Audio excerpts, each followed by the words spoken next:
Cinética, profesor, en física es uno de los primeros temas. Cinemática. ¿Qué estudia la cinética? La cinética estudia el movimiento, profesor. ¿Y cinética y química qué estudia? El movimiento o la velocidad de una reacción química. Entonces, cinética química, profesor, nosotros vamos a estudiar qué cosa. La velocidad con que se va a desarrollar una reacción química. Y los factores, como dicen, que permiten su control. Ahora recuerda, acá lo que nos vamos a dar principalmente es en unidades de concentración química. Profesor, ¿a qué se refiere con unidades de concentración química? Las unidades de concentración química que más se usan y lo único que vas a ver en la parte cinética es molaridad. Por eso molaridad es un tema importante. Por eso molaridad es un tema de vital importancia que nosotros manejemos.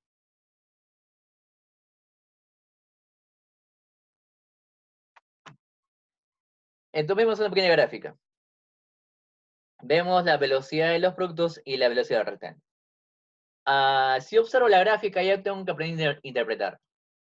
Pues en esta gráfica me está diciendo que los productos están por encima de los reactantes. ¿Eso qué quiere decir? Que hay mayor formación de productos. Profesor, los reactantes se están disminuyendo. ¿Qué me quiere decir? Que hay una menor cantidad de reactivos. La gráfica puede variar, por si acaso. La gráfica puede variar. ¿Qué significa, como dice K? Bueno, eso lo vamos a ver en la parte del crítico. K simplemente favorece los reactantes nada más, ¿no? Te recuerda, la cinética química estudia la velocidad con que se lleva una reacción química y los factores que lo alteran, ¿no? O que permiten su control. Ahora tenemos ahí una velocidad. Y acá una pregunta, a ver. Creo que podemos agarrar y empezar a preguntar, ¿no? Y acá, bueno, un poquito de tu definición, ¿no? A ver, no también registro la mano. A ver, vamos a ver. A ver, voluntariamente. ¿La velocidad puede ser positiva? No, perdón, ¿la velocidad puede ser negativa o no? ¿Qué dicen? ¿La velocidad puede ser negativa?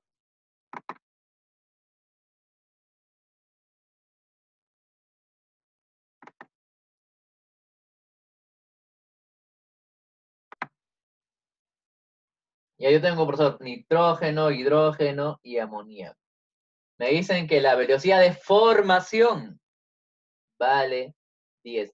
Y luego me van a preguntar a seca, me van a preguntar, ¿cuánto es la velocidad? Bueno, perdón, ¿no? Es la velocidad de consumo. ¿Cuánto es la velocidad de formación? La velocidad de formación tiene que ser del amoníaco. Entonces yo diré, ¿no? La velocidad del nitrógeno, velocidad de consumo, eso es su coeficiente, ¿cuánto vale? 1. La velocidad de consumo del hidrógeno, ¿cuánto vale? Su coeficiente. Vale simplemente 3. La velocidad de formación de amoníaco, velocidad de formación del bendito amoníaco, esa. Y acá tú simplemente reemplazas. Profesor, si él vale 10, tú simplemente reemplazas. Profesor, él vale 10, ¿no? Sería 10 entre 1, ¿no? Ahora, ¿de quién me piden? ¿De él o de él? Bueno, vamos a calcular en el caso del amoníaco, ¿no? Entonces simplemente su velocidad, ¿cuánto va a ser? Creo que es directo, profesor, ¿no? 20, ¿no? Por la velocidad de formación de él vale 20, ¿no? Vale 20. Esto simplemente basado en la estequiometría, ¿no? La velocidad de él es proporcional a él. Pero, profesor, eso es la manera teórica, porque tenemos que hablar de relación de velocidades. Pero, ¿qué pasaría? Mira, mira acá, y es el detalle, ¿no? Es lo que tú tienes que ver en la parte práctica. Si estoy en el examen de admisión y yo sé que las velocidades son proporcionales a los coeficientes, recuerda, esta es la manera formal, esta es la teórica. Ahora, lo que te voy a ver es de manera práctica, simplemente práctica, por si acaso. Porque si así se resuelve, no, así no es por si acaso, este es solo para la forma práctica, nada más. Así no se resuelven los problemas siendo formales. Pero por la práctica se funciona, mira, yo estoy seguro que tú sabes este pequeño detalle, mira, a ver. Concentración, 1, relación molar, ¿te acuerdas o no? Relación molar. 3 y 2, mira, mira. Su coeficiente es como 1, su coeficiente es como 3, su coeficiente como es 2. Profesor, si él vale 10, ¿cuánto vale él? 30, pues. ¿Cuánto vale él? 20. Entonces, profesor, yo veo, me dan 10 en el frente, 30 y 20. me olvido escribir la relación, ¿no? De manera práctica, ¿no? Entonces, ¿qué pasa si la velocidad acá me colocan 5? ¿Cuánto valdría cada uno? ¿Cuánto valdría cada uno? ¿Pero cuánto valdría cada uno en ese pequeño detalle? Si en ese caso, por eso vale 5, yo tengo que guiarme de la manera proporcional nada más. Profesor, parece trigonometría, sí. La manera de cálculo, sí, pero la parte formal tienes que escribir velocidad entre coeficientes. Bueno, si acá fuera 5, pues acá vale 15. ¿Y acá cuánto vale? Vale 10, ¿no? Porque le he multiplicado por 5 a todo, ¿no? Entonces tengan presente este pequeño detalle, ¿no? Esa es la parte psicométrica.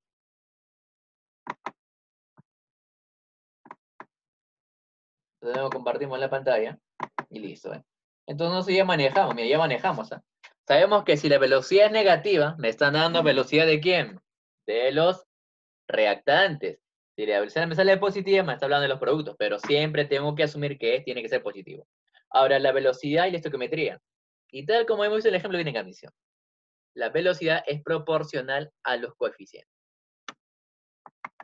Absorbemos, a ver, teorías sobre las reacciones. Hay dos teorías que explican esto. La teoría de las colisiones. Por favor, la palabra colisión, ¿qué es? Chocar, pues. Vamos a chocar, a ver. El choque, señores, a ver. Como los carros chocones. Imaginemos que estás de paseo, pues estás de paseo. Ya acá ya pasó otra pandemia, estás de paseo. Y estás con tu carro chocón. Si tú estás solito, ¿con quién te vas a chocar? Con nadie. ¿Qué pasa si está lleno? Hay 20 personas ahí. Vas a chocar con un montón de personas. Eso es la teoría de colisión, desarrollada por el gran Arrhenius. Para que ocurra una reacción química, las moléculas que intervienen deben chocar eficazmente. Chocar, o sea, ¿qué significa? No te preocupes, vamos a ver.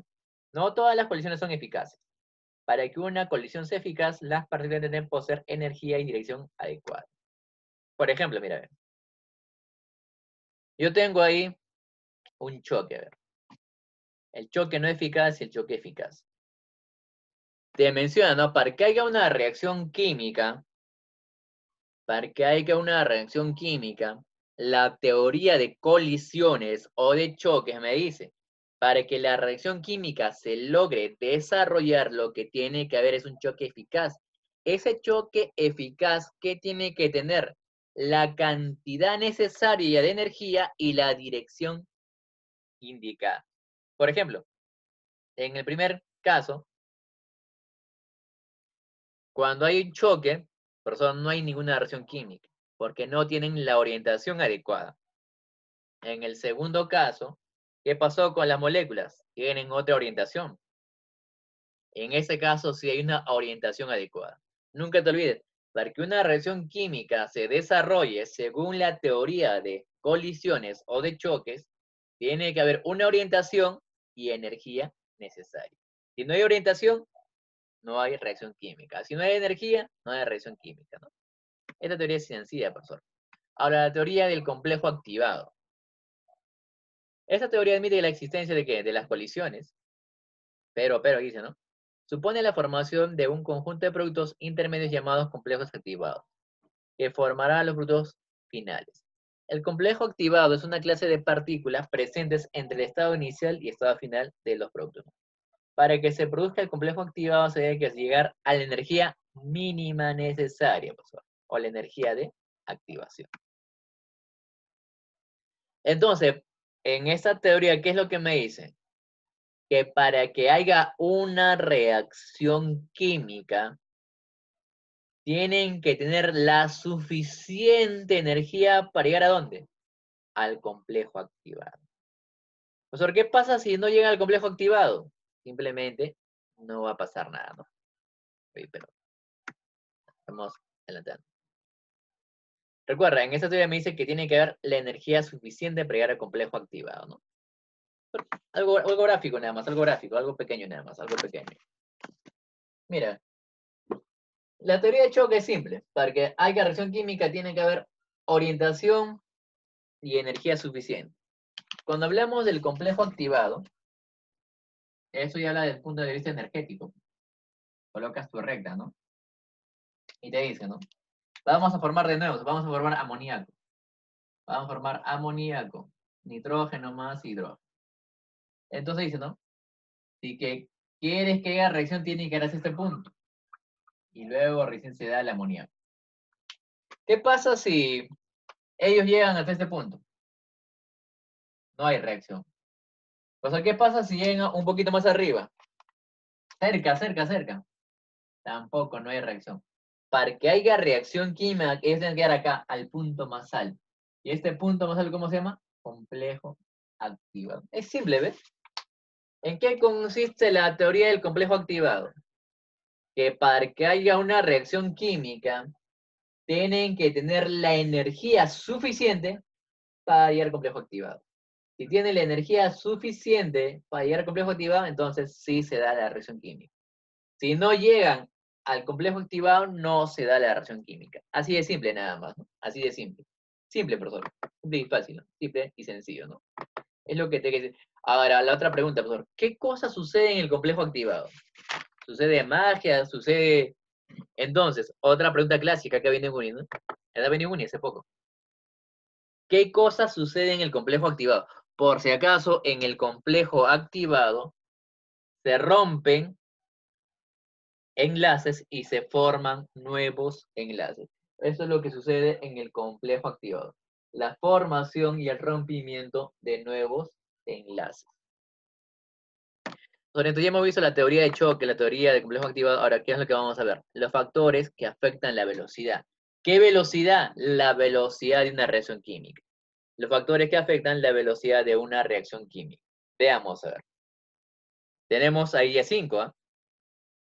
La naturaleza de los reactivos, tamaño de las partículas, temperatura, concentración y los benditos catalizadores. Veamos. Naturaleza de los reactantes. Se refiere a la composición y estructura química de la sustancia. Por ejemplo, ¿qué tengo, profesor? Un ejemplo clásico. Tengo hierro y agua. Si tú echas por aveno, clavo a un vaso de agua, ¿cuánto tiempo va a pasar para que se oxide? Profesor, ¿cuánto tiempo va a pasar para que se oxide? 2, 3 o 4 días recién empieza a cambiar de color. Pero, ¿qué pasa si yo le echo sodio metálico al agua? Explota al contacto. Entonces, la velocidad de una reacción depende también de los reactantes. No es lo mismo echarle hierro que echarle sodio. El sodio es mucho más rápido porque es mucho más reactivo. Entonces, la primera, ¿no? La velocidad de una reacción química depende de los reactantes. Si son altamente reactivos, la velocidad es rápida. Si son no tan reactivos, la velocidad es lenta. Sencillo, es sencillo. Segundo, grado de división. Esto es fácil de ver. ¿Qué cosa se quema más rápido? ¿Un trozo de madera o acerrín? Sobre el acerrín se consume mucho más rápido. Claro, si tiene la energía suficiente, ¿no? Echamos gasolina al acerrín y a trozo de madera. ¿Quién se consume más rápido? Es evidente, el acerrín. ¿Por qué el acerrín se consume mucho más rápido, profesor? Porque el acerrín está recontra dividido. En otras palabras, tiene mayor superficie de contacto. Otra manera de ver eso de acá es con el famoso superficie de contacto. Si una sustancia tiene mayor superficie de contacto, reacciona mucho más rápido. Y por si acaso, cuando nosotros hacemos la madera en acerrín, estamos incrementando su superficie de contacto. Y por eso se consume mucho más rápido, ¿no? Primer factor, naturaleza de los reactantes. El que es más reactivo reacciona mucho más rápido. El segundo factor, grado de división. Cuanto más pequeño o molido esté el compuesto, reacciona mucho más rápido. Sencillo, yo te sencillo. Y viene así directo, viene así directo. Pero recuerda, grado de división tiene que ver mucho con superficie de contacto. Pasamos al tercer factor, profesor. La temperatura. Así dice, ¿no? Que por cada 10 centígrados la velocidad de la reacción se duplica, señor. Por cada 10 centígrados la velocidad. Entonces, ¿qué quiere decir? Que cuando se incrementa la temperatura, la velocidad de una reacción química aumenta. Y eso tú lo puedes ver ¿dónde? En la nevera, pues. ¿Por qué guardas la comida en la nevera, profesor? ¿Por qué guardo en mi refri? Para que no se malogre rápido. ¿Qué pasa? Bueno, está mi pollito a la brasa. Ya estoy hostigado. O mi pastel. Profesor, si yo lo dejo en mi nevera, me puede durar el día siguiente. Pero ¿qué pasa si yo lo dejo al sol? La pregunta es obvia. La pregunta es obvia. La respuesta también es obvia. Perdón, la respuesta es obvia. Si yo lo dejo entre el sol, profesor, se va a descomponer mucho más rápido. Es más, ni siquiera me va a durar para el día siguiente. Ya se va a malograr un par de horitas. Va a cambiar el olor. Pero, si yo lo dejo en la nevera o en la refri, eso me va a durar un poquito más, ¿no? Y ahora la temperatura, recuerda, mayor temperatura, mayor velocidad de reacción. Es importante. Ahora, en cuanto aumente, y te dando, cada 10 la velocidad se duplica. Por ejemplo, tenemos a 15 centígrados, vale 3. Profesor, ¿qué pasa si te hago a 25 centígrados? ¿Qué va a pasar? Vale 6, se duplica. Cada 10 centígrados la velocidad se duplica. Ahí vamos 3 factores nada más. Mayor velocidad, mayor temperatura. Los catalizadores. Existen dos tipos de catalizadores, los positivos y los negativos. Es lo que vamos a ver, ¿no? Este es justo la energía de activación. Entonces lo vamos a ver con un gráfico. Bueno, un catalizador positivo, por si acaso, un catalizador. Acá tiene mucho cuidado con la parte teórica. Vamos a ver, bueno, tú puedes decir que es positivo. ¿Aumenta la velocidad o disminuye la velocidad? Un negativo. Dice, no, aunque sea positivo, dice, hace que la energía de activación disminuya, por lo tanto la velocidad aumenta. Entonces, vamos a graficar, a ver. Lo vamos a graficar. Por eso, las preguntas más temidas son las teóricas, y las teóricas no son complicadas siempre y cuando tenemos la teoría clara. Ya, hay dos tipos de catalizadores. El catalizador positivo aumenta la velocidad de una reacción. El catalizador negativo disminuye la velocidad de una reacción. Vean, mira, vean. Nosotros sabemos que la reacción química tiene que llegar al complejo activado. Ya, aquí está el complejo activado. Este es el punto más alto, ¿no? Ya, complejo activado. ¿Qué hace un catalizador positivo? ¿Qué hace un catalizador positivo? Un catalizador positivo aumenta la velocidad de una reacción química. Ahora, ¿cómo lo aumenta? ¿Cómo aumenta la velocidad el catalizador positivo? Colocamos, a ver, tengo verde o no tengo verde. A ver. Un verde, ven a mí, no, ¿dónde está? La mano. Quiere venir. Bueno, le mandamos rojito, a ver. Ya, un catalizador positivo aumenta la velocidad haciendo ¿qué cosa? Que esto disminuye. Es por acá nomás. Entonces, profesor, esto es un catalizador positivo. Un catalizador. Catalizador positivo. Un catalizador positivo disminuye la energía de activación y por eso aumenta la velocidad. Entonces tú ya sabes qué va a pasar con un catalizador negativo. Un catalizador negativo hace que la velocidad sea más lenta. ¿Y cómo hace eso? Incrementa la energía de activación. Pero eso es lo que hace un catalizador negativo. Recuerda, un catalizador negativo aumenta la energía de activación, por lo tanto la velocidad es mucho más lenta. ¿Cuáles son los clásicos catalizadores negativos? Los preservantes. Los preservantes de comida, de cualquier producto químico, cualquier insumo cosmético, ¿no? Los preservantes son un catalizador negativo. ¿Cómo hacen eso? Incrementando la energía de activación. En cambio, un catalizador positivo hace que aumente la energía de activación, no. Aumenta la velocidad, pero disminuye la energía de activación. Tengan mucho cuidado con esa parte. Un positivo aumenta la velocidad. ¿Cómo lo aumenta? Reduciendo la energía de activación. Un catalizador negativo, también conocido como inhibidor, disminuye la velocidad. ¿Cómo lo disminuye? Incrementando la energía de activación. Tengan presente ese pequeño cuidado. Entonces, pues, veamos a ver. Tenemos ese pequeño detalle, a ver. Energía de activación, ¿no? Ahora la concentración de los reactantes, ¿no? Profesor, este es el último factor que vamos a ver. Es evidente que si yo tengo mayor cantidad, la velocidad, ¿cómo va a ser? Mayor, pues. Cuando yo tengo la mayor cantidad, tanto de productos como de reactantes, la velocidad es mucho mayor, ¿no? A mayor concentración de reactantes, mayor velocidad de reacción, ¿no? Esto se debe al aumento de choques moleculares. Baja concentración es pocos choques. Alta concentración es muchas colisiones. Ahora tenemos la ley de acción de masa. Tenemos la ley de acción de masa.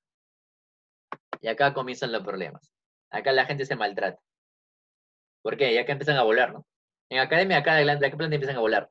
Pero tú no. Tranquilo, pues lo vamos a hacer en dos partes. Por ley de acción de masa, ¿no? La ley de la velocidad de una reacción es directamente proporcional al producto de las concentraciones de los reactantes elevados a sus respectivos coeficientes estequiométricos en reacciones elementales. Factores que modifican la constante de velocidad, profesor: temperatura, catalizadores. La temperatura y los catalizadores afectan. Ahora acá, ¿no? A ver, un segundito. Entonces acá todo lo que te pueden preguntar es el orden de una reacción. Bueno, en caso de que vayas a unir, te pueden preguntar también sobre molecularidad, ¿no? Entonces, vamos a aclarar para que no tengas ningún problema. Mira, la ley de acción de masa surge, ven este pequeño dilema. No te me pierdas, no te me pierdas, no te me pierdas acá. Esta parte es trascendente para que tú veas. O sea, describe una reacción elemental, cualquiera, mira. Colocamos, a ver, 2, hasta que se mueve ese plumón. A ver, acá escribimos, ¿no? 2, a ver. 2A más 3B. Algo pequeño nomás. 4C. Y listo. La ley de acción de masas o la ley de la velocidad. Bueno, de manera formal es ley de acción de masa, pero muchas veces se conoce como la ley de velocidad. ¿La velocidad de quién depende? A ver acá, en el chat, a ver, tienes que participar. ¿De los reactantes o de los productos? ¿De quién depende la velocidad? ¿Reactantes o productos? ¿De quién depende la velocidad? ¿Reactantes o productos? Vamos, señores, no se me duerman. Claro, de los reactantes. Entonces, la ley de acción de masas tiene que ser de los reactantes. Tengan mucho cuidado acá. Entonces, yo voy a escribir, ¿no? La ley de acción de masas. La velocidad de A, o perdón, la velocidad de la reacción química, es igual a una constante cualquiera, multiplicado por la concentración de A elevado al cuadrado por la concentración de B elevado al cubo. Y acá donde hubo mucho maltrato, pues acá hubo mucha masacre en la misión. Por ejemplo, el orden, a ver, el orden, ¿no? El orden de la reacción. Primero, orden de A. El orden de B. Y después, ¿no?